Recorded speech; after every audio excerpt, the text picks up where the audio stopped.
اس بڑھائے جانے کا مطلب یہ ہے کہ اللہ اس مقدر کیے ہوئے رزق یا عمر میں برکت ڈال دے. اب بغیر برکت کے 3 روٹیاں کھاتا تھا تو پیٹ بھرتا تھا، اب رزق میں برکت ہو گئی تو اب 1 روٹی ہی سے پیٹ بھر جائے گا. اور عمر میں برکت ہونے کا معنی یہ ہو جائے گا کہ 60 سے 80 سال نہیں ہوں گے، رہیں گے 60 ہی، لیکن اللہ اس کے وقت میں اتنی برکت ڈال دیں گے کہ یہ 1 دن میں 2 سال کے کام نمٹا لے گا.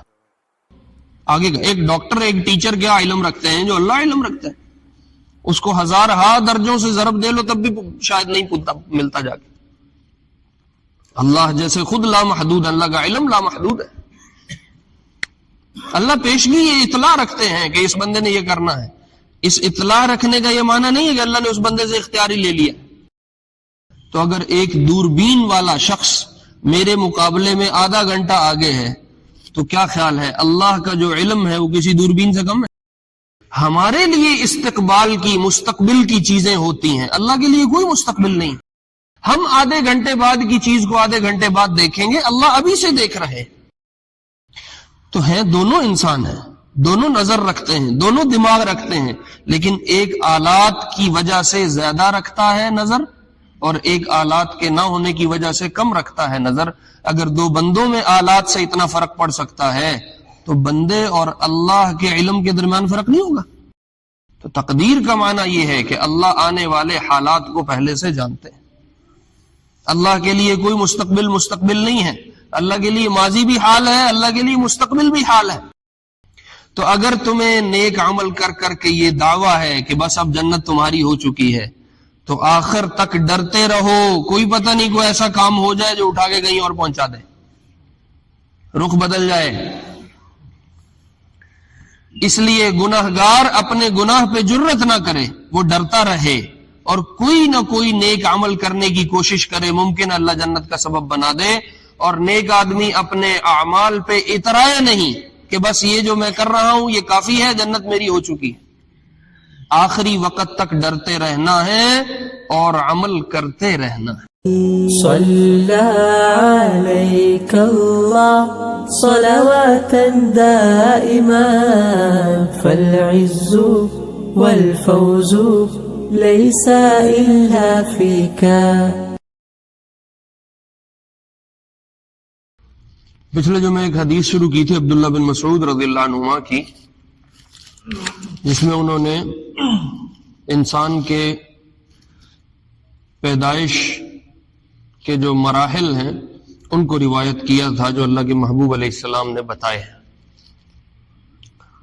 کہ انسان اپنی ماں کے پیٹ میں 40 دن نطفہ بن کے رہتا ہے، پھر 40 دن لوتھڑا بن کے رہتا ہے، پھر 40 دن گوشت کا ٹکڑا بن کے رہتا ہے. پھر آپ نے فرمایا چوتھا مرحلہ یہ ہوتا ہے کہ اس کی طرف فرشتے کو بھیجا جاتا ہے ماں کے پیٹ میں، جو اس میں روح کو پھونکتا ہے. یہاں تک بات پچھلے جمعے ہو گئی تھی، جس کی تفصیلات میں نے پچھلے جمعے عرض بھی کر دی. اس کے بعد جو حدیث کا حصہ ہے اس میں حضور علیہ السلام کا فرمان اور ارشاد یہ ہے وَيُؤْمَرُ بِأَرْبَعِ كَلِمَاتٍ، اور اللہ اس کو 4 چیزوں کا حکم دیتے ہیں. وہ جو فرشتہ بچے کی روح ڈالنے کے لیے آیا ہے اس کو 4 باتوں کا اللہ حکم دیتے ہیں. کون کون سی چیزیں ہیں؟ ان یکتب عملہ واجلہ ورزقہ وشقی او سعید. وہ فرشتہ 4 باتیں ماں کے پیٹ میں لکھ جاتا ہے.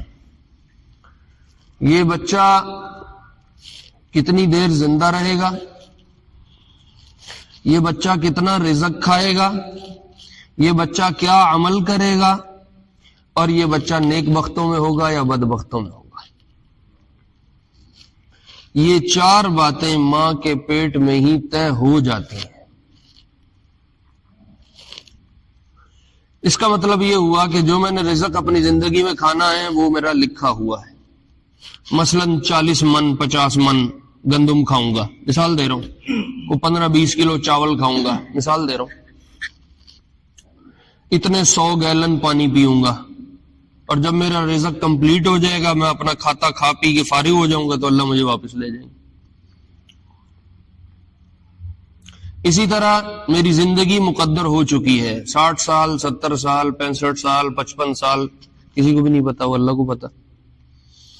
لہذا میں اتنے سال جیوں گا اور پھر میری باری آ جائے گی، میں چلا جاؤں گا۔ یہ اس کا معنی مفہوم ہے۔ لیکن دوسری جگہ حدیث میں ملتا ہے کہ جو شخص یہ چاہتا ہے کہ اس کی عمر کو بڑھا دیا جائے اور اس کے رزق کو زیادہ کر دیا جائے، تو وہ ایک کام یہ کرے کہ اپنے رشتہ داروں کا خیال رکھے، ان سے حسن سلوک کرے، اللہ اس کے رزق میں زیادتی کریں گے، اللہ اس کی زندگی میں برکت دیں گے۔ اس کا مطلب یہ بنتا ہے اس حدیث کا کہ اگر ایک آدمی اپنے رشتہ داروں سے جوڑ کے رکھتا ہے، ان کا خیال رکھتا ہے، وہ چاہے ماں باپ ہیں، بہن بھائی ہیں، پھپھی خالہ ماما چاچا، جو خونی رشتے، علماء نے لکھا ہے ان رشتوں سے مراد خونی رشتے، جو قریبی رشتے ہیں، ماں کی طرف سے، باپ کی طرف سے، تو حدیث میں آتا ہے کہ اس کا رزق بھی بڑھے گا، اس کی عمر بھی بڑھے گی۔ تو محدثین نے لکھا ہے کہ اس بڑھنے کا مراد یا مطلب یہ نہیں ہے کہ اگر 40 من لکھا تھا تو اب اللہ اس کو 60 کر دیں، نہیں، وہ جو لکھوا کے آیا وہ رہیں گے 40 ہی۔ اگر وہ 600 گیلن لکھوا کے آیا، پانی مقدر کروا کے آیا، تو ویسا نہیں کہ اللہ اس کو 800 900 گیلن دے دیں گے، رہیں گا 600 ہی جو اللہ نے مقدر کر دیا ہے۔ پھر کیا ہوگا، یہ بڑھایا کیسے جائے گا؟ تو علماء فرماتے ہیں اس بڑھائے جانے کا مطلب یہ ہے کہ اللہ اس مقدر کیے ہوئے رزق یا عمر میں برکت ڈال دیں گے۔ اب بغیر برکت کے 3 روٹیاں کھاتا تھا تو پیٹ بھرتا تھا، اب رزق میں برکت ہو گئی تو اب 1 روٹی ہی سے پیٹ بھر جائے گا۔ اور عمر میں برکت ہونے کا معنی یہ ہو جائے گا کہ 60 سے 80 سال نہیں ہوں گے، رہیں گے 60 ہی، لیکن اللہ اس کے وقت میں اتنی برکت ڈال دیں گے کہ یہ ایک دن میں 2 سال کے کام نمٹا لے گا، سال بھر کے کام ایک دن میں کر جائے گا۔ اور یہ ہو سکتا ہے، اللہ نے ایسے لوگ پیدا کیے ہیں، وہ 10 منٹ سو لیں ان کی نیند گھنٹے کی پوری ہو جاتی ہے، اور کچھ لوگ ایسے ہیں وہ سارا دن سوئے رہے ان کی نیند ہی پوری نہیں ہوتی۔ کچھ لوگ ہیں 15 20 روٹیاں کھا جائیں ان کی بھوک نہیں مرتی، اور کچھ لوگ ہیں وہ آدھی کھا لیں ان کا معدہ پورا ہو جاتا ہے۔ تو علماء نے لکھا ہے اس بڑھائے جانے کا مطلب یہ ہے کہ اللہ اس میں برکت ڈال دے گا۔ یہ تو ایک بات ہوگی۔ پھر آگے ہے اللہ اس کا عمل لکھوا دیتے ہیں، فرشتے نے عمل بھی لکھ دیا ہے۔ جب عمل لکھ دیا ہے اس کا مطلب تو یہ ہوا کہ یہ نمازی رہے گا، یہ بے نمازی رہے گا، یہ بات تو اب لکھی جا چکی ہے، پھر نمازیں پڑھنے کی کیڑی لوڑ ہے، پھر روزے رکھنے کی کیڑی ضرورت ہے، تسبیحات، نوافل، اذکار، صدقات، عمل تو پہلے سے لکھا جا چکا ہے۔ کیوں جی؟ زید، عمر، بکر، ظہور اور کوئی اور لگا لو، حامد، سعید، سعد، اسد، مختلف لوگ ہیں، وہ کہتے ہیں جی ہمارا عمل تو پہلے سے لکھا ہوا ہے، ہمیں نماز کا نہ کہو، ہمارا لکھا ہوا ہوگا تو ہم پڑھ لیں گے، نہیں لکھا ہوگا تو نہیں پڑھیں گے۔ اس کو کہتے ہیں تقدیر کا معنی، کہ ہمارے مقدر میں عمل لکھا ہوا ہے تو ہم کر لیں گے، ہمارے مقدر میں عمل نہیں لکھا ہوا تو ہم نہیں کریں گے، ہمارے مقدر میں جنت لکھی ہے تو ہم چلے جائیں گے، ہمارے مقدر میں جنت نہیں لکھی ہم نہیں جائیں گے۔ اس کو کہتے ہیں تقدیر۔ ہمارے ہاں تقدیر کا ایک مسئلہ مشہور ہے، یہ تھوڑا سا پیچیدہ مسئلہ ہے، اس لیے دھیان سے سننا پڑے گا۔ میرے عزیزوں، میرے پیارو، تقدیر کا کیا معنی ہے یہ سمجھنے کی ضرورت ہے، اور بڑے دھیان سے سمجھنے کی ضرورت ہے۔ تقدیر کہتے ہیں اللہ کے علم کو۔ یہ بات ذرا دھیان سے سننا، اس لیے کہ یہ بار بار یہ نہ بیان کیا جا سکتا ہے اور نہ کہیں آپ کو یہ سننے کو ملے گا، پیچیدہ چیز ہے، اس لیے عموماً ممبر سے لوگ بیان ہی نہیں کرتے۔ تقدیر کہتے ہیں اللہ کے علم کو۔ اللہ کا علم، اللہ کا اندازہ، یہ ہے تقدیر۔ اللہ کو پتہ ہے ساری چیزوں کا پہلے سے، اور اللہ نے اپنا علم کہیں فرشتے کے ہاتھ لکھوا کے رکھا ہوا ہے، یہ تقدیر ہے۔ لیکن یاد رکھو، کسی چیز کا جاننا یا علم رکھنا اختیار کو نہیں چھینتا۔ کسی آدمی کا کچھ جان لینا کسی کے بارے میں، یہ جس کے بارے میں جانتا ہے اس سے اس کا اختیار نہیں چھینتا۔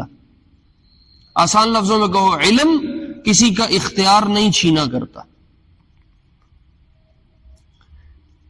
مثال سے بات سمجھ آئے گی۔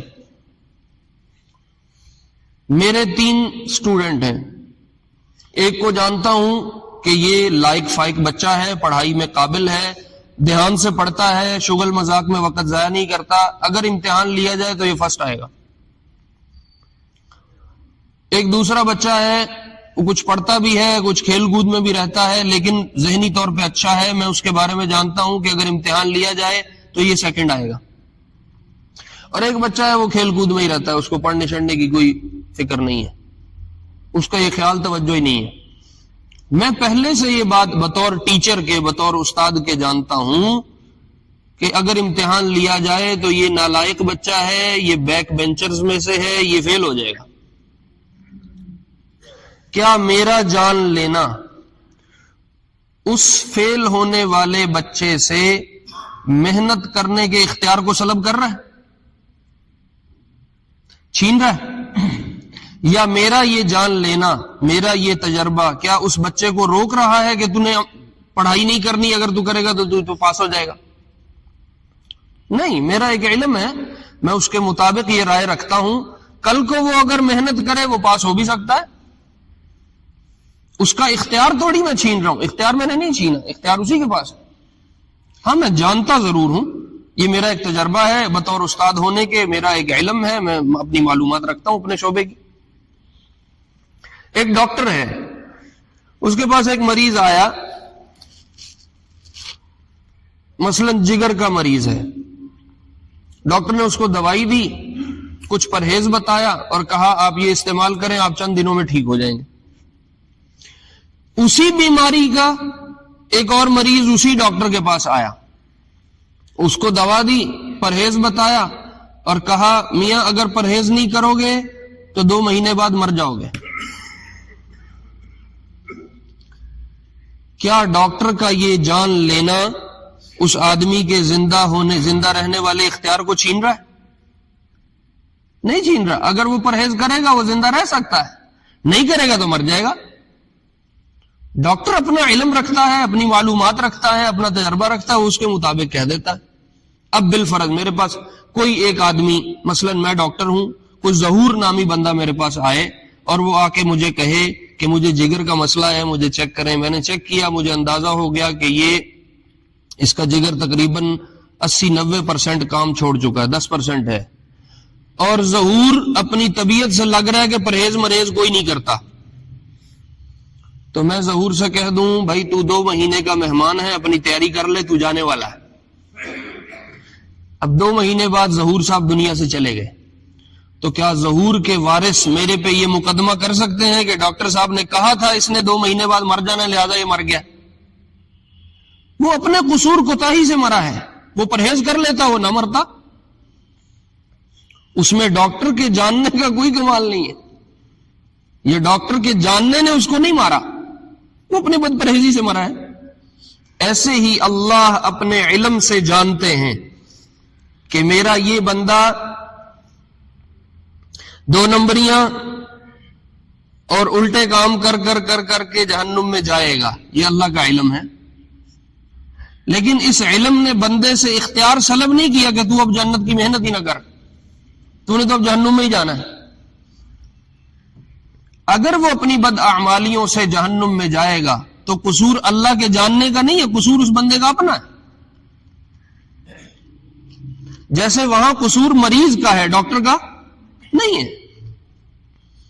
ایسے اللہ اپنے علم سے جانتے ہیں۔ اللہ کا علم تو بہت آگے ایک ڈاکٹر ایک ٹیچر کیا علم رکھتے ہیں جو اللہ علم رکھتا ہے، اس کو 1000 درجوں سے ضرب دے لو تب بھی شاید نہیں ملتا جا کے. اللہ جیسے خود لامحدود، اللہ کا علم لامحدود ہے. اللہ پیشگی یہ اطلاع رکھتے ہیں کہ اس بندے نے یہ کرنا ہے. اس اطلاع رکھنے کا یہ معنی نہیں ہے کہ اللہ نے اس بندے سے اختیاری لے لیا، اب وہ مجبور ہے، اب وہ کچھ بھی کرے بس اس نے وہیں جانا ہے، ایسا نہیں ہے. کل میسر لما خلق، اللہ نے ہر ایک کو چناؤ اختیار دے رکھا ہے. ہاں اللہ اپنے علم سے جانتے ہیں کہ یہ بندہ کیا کرے گا. ایک اور بات سمجھو بڑی ضروری ہے. ایک آدمی مانگنی پل سے چلتا ہوا آ رہا ہے، میں اس کو یہاں کسی چھت پہ سے کھڑا ہو کے دیکھوں تو وہ مجھے نظر مدم مدم سا، دھیما دھیما سا، اس کا چہرہ کچھ شباہت محسوس ہوگی، لیکن پورا اندازہ نہیں ہو سکتا کہ یہ کون آ رہا ہے. مثلا حامد آ رہا تھا، مانگنی پل سے چلتا آ رہا ہے، میں اپنی گھر کی چھت پہ کھڑا ہوں اور دیکھ رہا ہوں کہ کوئی چلتا ہوا آ رہا ہے، لیکن یہ اندازہ نہیں ہے کہ یہ کون ہے. وہ آدھے گھنٹے بعد 20 منٹ بعد میرے پاس پہنچے گا تو مجھے پتا چلے گا یہ حامد ہے. اچھا، اسی چھت پہ میرے ساتھ ہی ایک شخص کھڑا ہے جس کے پاس دوربین ہے، اور وہ دوربین سے آتے ہوئے شخص کو دیکھ رہا ہے. اس کو آدھے گھنٹے بعد نہیں پتا چلے گا، اس کو اسی وقت میں پتا ہے کہ یہ آنے والا حامد ہے. اس کو یہ کیسے پتا چلا؟ کیونکہ اس کے پاس دوربین ہے اور اس نے اس دو کلومیٹر کی مسافت کو لا کے پاس کھڑا کر دیا. میرے پاس چونکہ دوربین نہیں ہے اس لیے میرے لیے یہ مسافت آدھے گھنٹے کی ہے، 20 منٹ کی ہے، 25 منٹ کی ہے. تو اگر ایک دوربین والا شخص میرے مقابلے میں آدھا گھنٹہ آگے ہے تو کیا خیال ہے اللہ کا جو علم ہے وہ کسی دوربین سے کم ہے؟ ہمارے لیے استقبال کی، مستقبل کی چیزیں ہوتی ہیں، اللہ کے لیے کوئی مستقبل نہیں. ہم آدھے گھنٹے بعد کی چیز کو آدھے گھنٹے بعد دیکھیں گے، اللہ ابھی سے دیکھ رہے. ایک اور علماء نے مثال لکھی ہے، پلیٹ میں چونٹی کو چھوڑو، چونٹی ہے، اب یہ چلے گی، کبھی دائیں کبھی بائیں، کبھی آگے کو جائے گی کبھی پیچھے کو جائے گی، راستہ تلاش کر رہی ہے. اس کے لیے یہ 50 جگہیں ہیں، یہاں سے نکلنا، یہاں سے نکلنا، یہاں سے نکلنا، یہاں سے. پلیٹ میں کو 50 جگہیں ہیں اس چونٹی کے لیے، لیکن وہ پلیٹ پوری میرے لیے کیا ہے؟ ایک جگہ ہے. چونٹی کے لیے وہ 50 ہیں، میرے لیے وہ ایک جگہ ہے. ایسے ہی میرے آپ کے لیے سرگودا اور جگہ ہے، کراچی اور جگہ ہے، لاہور اور جگہ ہے، اسلام آباد اور جگہ ہے، پنڈی اور جگہ ہے، برطانیہ اور ہے، امریکہ اور ہے، جرمنی اور ہے، فرانس اور ہے. اللہ کے لیے یہ ساری جگہ ایک ہیں، اللہ کے لیے مکان واحد ہے. اس لیے چونٹی اپنے حساب کر رہی ہے کہ یہ میرا مشرق ہے، یہ مغرب ہے، یہ شمال ہے، یہ جنوب ہے. اللہ کے لیے نہ شمال ہے، نہ جنوب ہے، نہ مشرق ہے، نہ مغرب ہے. اللہ کے لیے یہ مکان واحد ہے. تو جب جگہ ایک ہے تو اللہ کو یہ جاننا کیا مشکل ہے کہ یہ کس رخ پہ جا رہا ہے، یہ کہاں جا رہا ہے، کدھر جائے گا، کیا کرے گا. تو میرے عزیزوں، میرے پیارو، تقدیر کا معنی یہ ہے کہ اللہ نے کسی کو مجبور نہیں کر رکھا، اللہ نے کسی کی گردن پہ سریا نہیں رکھا ہوا کہ تو نے یہی کرنا ہے چونکہ میں نے یہ لکھ دیا ہے. یہ معنی نہیں ہے. تقدیر کا معنی ہے کہ اللہ اپنے علم سے جانتے ہیں، اور اللہ کے جاننے نے بندے سے اختیار کو چھینا نہیں ہے، سلب نہیں کیا. اختیار بندے کے پاس ہے، لہذا عمل کرو تو بالکل جنت میں چلے جاؤ. ہاں اللہ اپنے علم سے یہ ایک بات جانتے ہیں، جو اللہ کا پیشگی علم ہے، سابق علم ہے، تو اول آخر ظاہر باطن جب کچھ بھی نہیں تھا تب سے چل رہے ہیں، وہ سب کچھ جانتے ہیں کہ ہونا کیا ہے. ڈاکٹر کہتے ہیں بچہ ماں کے پیٹ سے باہر آئے گا تو یہ لڑکا پیدا ہوگا، یہ 6 مہینے پہلے ہی بتا دیتے ہیں، 4 مہینے پہلے بتا دیتے ہیں. اور جو آدمی الٹرا ساؤنڈ نہیں جانتا، اندر کی جھانک نہیں رکھتا، اندر کا علم نہیں رکھتا، وہ نہیں بتا سکتا اندر کیا ہے. تو ہیں دونوں انسان ہیں، دونوں نظر رکھتے ہیں، دونوں دماغ رکھتے ہیں، لیکن ایک آلات کی وجہ سے زیادہ رکھتا ہے نظر اور ایک آلات کے نہ ہونے کی وجہ سے کم رکھتا ہے نظر۔ اگر دو بندوں میں آلات سے اتنا فرق پڑ سکتا ہے تو بندے اور اللہ کے علم کے درمیان فرق نہیں ہوگا۔ تو تقدیر کا معنی یہ ہے کہ اللہ آنے والے حالات کو پہلے سے جانتے ہیں۔ اللہ کے لیے کوئی مستقبل نہیں ہے، اللہ کے لیے ماضی بھی حال ہے، اللہ کے لیے مستقبل بھی حال ہے۔ میں یہاں سے پہلے چوکی جاتا ہوں، پھر 80 چک جاتا ہوں، پھر آگے سرگودا جاتا ہوں۔ اللہ کے لیے چوکی بھی چوکی ہے، 80 چک بھی چوکی ہے، سرگودا بھی چوکی ہے، پوری دنیا میں لا کے وہ ایک چوکی ہے۔ وہ مکان واحد ہے، وہ میری آپ کی جگہیں اور مسافتیں ہیں۔ اللہ کے لیے کوئی مسافت نہیں۔ اللہ ہر طرح کے مکان سے، ہر طرح کے زمان سے بالکل پاک ہے۔ یہ ہے تقدیر کا معنی اور مفہوم۔ لہذا ایک بندے کا عمل لکھ دیا ہے اللہ نے اپنے علم سے کہ یہ بندہ یہ کرے گا، اس کا یہ معنی نہیں ہے کہ اس بندے کو مجبور کر دیا گیا ہے اب یہ یہی کرے گا۔ یہ معنی ہے جس کو حدیث میں آپ فرما رہے تھے کہ اللہ فرشتے کو حکم دیتے ہیں، وہ اس کا رزق بھی لکھ دیتے ہیں، اس کی عمر بھی لکھ دیتے ہیں، اس کا عمل بھی لکھ دیتے ہیں، اور ساتھ یہ بھی لکھ دیتے ہیں کہ یہ بدبختوں میں سے ہوگا یا نیک بختوں میں سے ہوگا۔ یہ باتیں پیدائش سے پہلے طے ہو جاتی ہیں، لیکن انسان کو مجبور نہیں بنایا گیا، انسان کو اختیار دیا گیا۔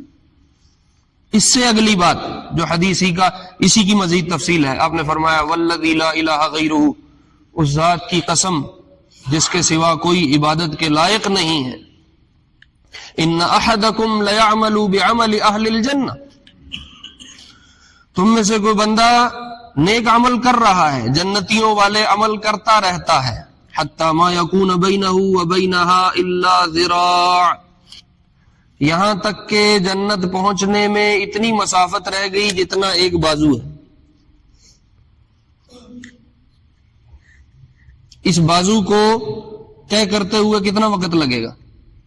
ایک قدم بھی نہیں لگے گا، اور اگلا قدم جنت میں چلا جائے گا۔ آپ نے فرمایا اتنا جنت کے قریب پہنچ گیا، زمانے کے لحاظ سے، وقت کے لحاظ سے، کہ اتنا وقت رہ گیا کہ اگر یہ اسی عمل پہ رہے تو اتنے سے وقت کے بعد یہ سیدھا جنت میں انٹر ہو جائے گا۔ اچھا پھر کیا ہوا؟ فیسبق علیہ الکتاب، اب اللہ کا علم غالب آیا، اللہ پہلے سے جانتے ہیں۔ فیعمل بعمل اہل النار فیدخلوها، تو اچانک اس نے کوئی ایسی الٹی حرکت کی جو جہنم والی تھی، اور اب یہ سیدھا جہنم میں چلا گیا۔ اب اس کے برعکس ہے، وَإِنَّ أَحَدَكُمْ يَعْمَلُ بِعَمَلِ أَهْلِ النَّارِ، اور تم میں سے کوئی ایک بندہ سارے کام الٹے کر رہا تھا، ساری گناہوں والی صورتیں شروع کی ہوئی تھی، نافرمانیوں والی ساری صورتیں اپنائی ہوئی تھی، حتی ما یکون بینہ وبینہ الا ذراع، اب جہنم انٹر ہونے میں صرف اتنا وقت باقی ہے جتنی دیر میں ایک بازو طے ہونا ہے۔ فیسبق علیہ الکتاب، اب اللہ کا لکھا سچ ہو گیا، فیعمل بعمل اہل النار فیدخلوها، فیعمل بعمل اہل الجنہ فیدخلوها، تو اس نے کوئی ایسا ایک عمل کیا جو اس کو جنت میں لے جانے والا تھا، اللہ نے اس عمل کی وجہ سے اس کو جنت میں داخل کر دیا۔ لہذا جو الٹے کام کر رہے ہیں وہ اس پہ نہ رہے میں ہوں ساڑی جو لکھنی سی لکھیچ گئی ہے، ازی ہوں پٹھے کر دے رہی ہے تامی کوئی مسئلہ نہیں، آپ توبہ کر لیں، آپ کوئی چھوٹی سی ایک نیکی کر لیں، ممکن ہے اللہ اسی کو جنت کا سبب بنا دے۔ اور ایک آدمی زندگی بھر نیکیاں کر رہا ہے اور وہ کہہ رہا ہوں جنت تو بس میری ہے، جیسے ہمارے آج کل کے دینداروں کو یہ ایک خود سے دعویٰ ہے کہ بس جنت تو ساڑی ہو گئی، میں داڑھی رکھی ہے، 5 ٹائم دا میں نمازی ہاں، زکات میں دینا، حج میں کر لیا، ہوں جنت تو میری ہے۔ مولوی صاحب تسی ہوں کیڑیاں گلاں کردے ہو، جنت سے تو پہنچ جانا اپن۔ تو اگر تمہیں نیک عمل کر کر کے یہ دعویٰ ہے کہ بس اب جنت تمہاری ہو چکی ہے تو آخر تک ڈرتے رہو، کوئی پتہ نہیں کوئی ایسا کام ہو جائے جو اٹھا کے کہیں اور پہنچا دے، رخ بدل جائے۔ اس لیے گناہگار اپنے گناہ پہ جرت نہ کرے، وہ ڈرتا رہے اور کوئی نہ کوئی نیک عمل کرنے کی کوشش کرے، ممکن اللہ جنت کا سبب بنا دے. اور نیک آدمی اپنے اعمال پہ اترایا نہیں کہ بس یہ جو میں کر رہا ہوں یہ کافی ہے، جنت میری ہو چکی ہے. آخری وقت تک ڈرتے رہنا ہے اور عمل کرتے رہنا ہے. اس لیے ہمارے استاد کہا کرتے تھے، بیٹا ڈرتے رہنا، عمل کرتے رہنا. ڈرتے رہنا، عمل کرتے رہنا. پتہ نہیں قبول ہوگا یا نہیں ہوگا، آخر کیا بنے گا کچھ خبر نہیں. انما الاعمال بالخواتیم، اللہ کے ہاں فیصلے، اللہ کے ہاں جو سارے کا سارا اعتبار ہے وہ خاتموں پہ ہے. پتہ نہیں خاتمہ کیسا ہوگا.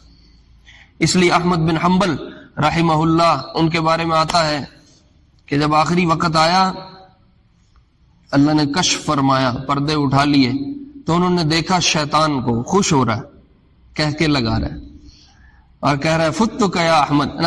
پریشان ہے شیطان، پریشان ہے، حسرت کر رہا ہے. اور کیا کہہ رہا ہے؟ فتک یا احمد، احمد تو میرے ہاتھ سے بچ گیا، احمد تو میرے ہاتھ سے نکل گیا. اور احمد بن حنبل کیا کہہ رہے ہیں؟ لم تفتنی ولم افتکا، ابھی بھی فرصت باقی ہے، نہ میں تیرے ہاتھ سے گیا ہوں نہ ابھی تیرا زور ٹوٹا ہے. یہ تو آخری لمحے تک کی گیم ہے. کرتے رہنا ہے اور ڈرتے رہنا ہے. ابو بکر صدیق رضی اللہ عنہ کتنے بڑے آدمی ہیں، ان کے سٹیٹس کو بیان کرنے کا موقع اور وقت نہیں، آپ سب جانتے ہیں. اتنی بات کافی ہے کہ اللہ کے محبوب علیہ السلام کے بعد تمام امت کے ہاں یہ بات متفق علیہ ہے کہ ابو بکر سے بہتر کوئی شخص امت میں موجود نہیں ہے. آپ نے فرمایا سب کے قرض دے چکا ہوں سوائے ابو بکر کے، آخرت میں اللہ سے لے کے دوں گا، میرے پاس نہیں ہے. سب کے دین دے دیے ہیں، ابو بکر کا نہیں دے سکتا. گزر رہے راستے سے ایک اونٹ کو دیکھا جو درخت پہ پتے لے رہا ہے اور اس کو چاب رہا، تو فرمانے لگے کاش میں بھی کوئی درخت کا پتا ہوتا، کو گزرتا اونٹ مجھے چاب کے کھا جاتا اور مینگنی بنا کے نکال دیتا، ابو بکر کا حساب نہ ہوتا، ابو بکر کا حساب نہ ہوتا. پرندے کو دیکھا آگے درخت پہ بیٹھا، وہ کھجور کے دانے ان میں سے وہ چونچ مار کے کھانے لگا، تو کہا طوبی لک یا طیر، پرندے تجھے خوشخبری ہو، تقع علی الشجر فتأکل من الثمر، تو درختوں پہ بیٹھتا ہے، مزے سے پھل کھاتا ہے، لا لک ولا علیک، نہ کہ تیرا حساب ہے، نہ کوئی کتاب ہے، نہ کوئی پوچھنا، نہ کوئی بتانا. مسئلہ تو ابو بکر کا ہے جس نے حساب دینا ہے. اس لیے میرے عزیزوں، میرے پیارو، ساری زندگی محنت کرنی ہے اور ڈرتے ڈرتے محنت کرنی ہے کہ اللہ اپنی رحمت سے قبول فرما لے. ایک چھوٹی سی وضاحت کرنی ہے بس، اس کے بعد سنتیں پڑھتے ہیں. پچھلے جمعے پہ میں نے ایک مسئلہ عرض کیا تھا، شاید میرے سمجھانے میں یا وہ بیان کی باتوں میں میں پوری بات کو واضح نہیں کر سکا، تو کچھ لوگ اس کو صحیح نہیں سمجھے، انہوں نے مجھے پھر فون پہ رابطہ کیا. مسئلہ یہ ہے کہ اگر ایک بچہ 120 دن سے پہلے جنم لے لے، اپنی ماں کے پیٹ میں 120 دن پورے نہیں کیے اور پہلے آ گیا، تو نہ اس بچے کا غسل ہے، نہ اس بچے کا کفن ہے، نہ اس بچے کا جنازہ ہے. اس بچے کو یوں ہی لپیٹ لپاٹ کے دفن کر دیا جائے گا. لیکن اگر ایک بچہ اپنی ماں کے پیٹ میں وقت کو پورا کر کے آ رہا ہے تو پھر دو حالتیں ہیں، یا زندہ باہر آئے گا یا مرا ہوا باہر آئے گا. اگر مرا ہوا باہر آ رہا ہے تو اس کا غسل ہے، غسل اس کو دیا جائے گا، لیکن جو ہمارا کفن دینے کا طریقہ ہے وہ کفن بھی نہیں ہے اور اس کا جنازہ بھی نہیں ہے، کیونکہ جنازہ تو کسی زندہ کی دعائے مغفرت ہے. یہ بچہ تو آیا ہی مردہ ہونے کی حالت میں تھا، اس لیے اس کی بخشش کی کوئی دعا نہیں ہے. ٹھیک ہو گیا. اور تیسری حالت یہ ہے کہ بچہ پیدا ہوا اور اس نے کو 2-4 سانس لیے اور اللہ نے اس کی زندگی جتنی مقدر کی تھی اتنی ہوئی اور وہ دنیا سے چلا گیا. اب اس بچے کا غسل بھی ہے، اس بچے کا کفن بھی ہے، اس بچے کا دفن بھی ہے، اس بچے کا جنازہ بھی ہے. یہ چھوٹی سی ایک وضاحت تھی، میں نے کہا میں کر دوں. پچھلے جمعے شاید باتوں میں کوئی پوری وضاحت نہیں ہو سکی یا کسی نے سننے میں یا میرے کہنے میں آپ پہ تو دوش نہیں دیتا، اپنے آپ کو الزام دے سکتا ہوں کہ میں نے شاید واضح پورا نہیں کیا. بہرحال یہ وضاحت تھی چھوٹی سی، اپنے ذہنوں میں رکھے. اللہ رب العزت ہمیں اپنا دین سیکھ کے عمل کرنے کی توفیق نصیب کرے. سنتیں ادا کریں.